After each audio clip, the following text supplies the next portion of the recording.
the VA is about the veteran, period. So you look at it from that perspective. The lens is, if it's about the veteran, how do we do it? We give fast, efficient, simple claims.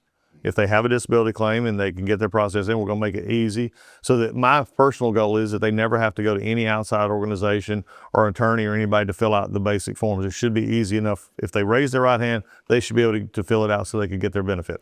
We look at from healthcare. You know, is it easy to get in the healthcare system, or can they get what they need? We're breaking it out.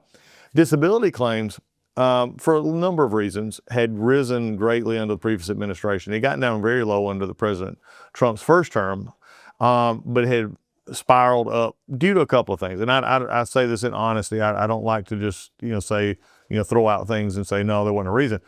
COVID, couldn't do the in-person exam some, and you had PACT Act, which came in a little bit more, which added some more claims to it. So the backlog of over 125 days on the day I swore in was over 264,000.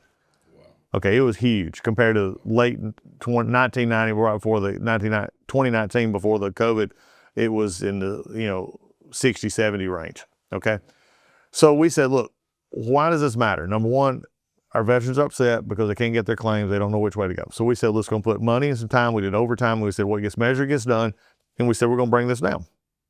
Now, also something I don't talk about as much is that there was over 1 million in-process claims total.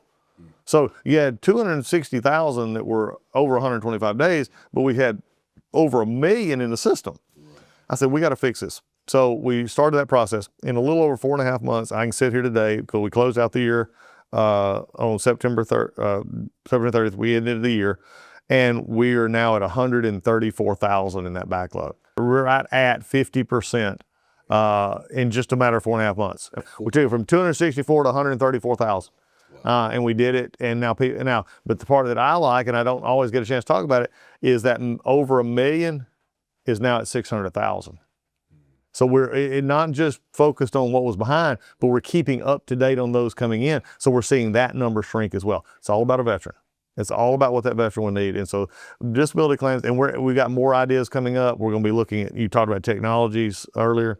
We're going to be use technology to go through medical records so that when they first come in for a disability rating, there's a lot of these called C&P exams where they go out and say, well, let's see, they make sure you have the injury and it came from a service-related condition.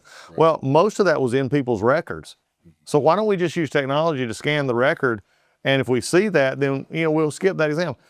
Paul Lawrence, who's my deputy, who was head of the VBA part of it in the previous administration, Trump administration, we started talking about if we can get that down, working with our hands-on people looking at it with the AI, we could save well over $1 billion to $2 billion a year by not having to use those C&P exams and getting people the stuff they need quicker.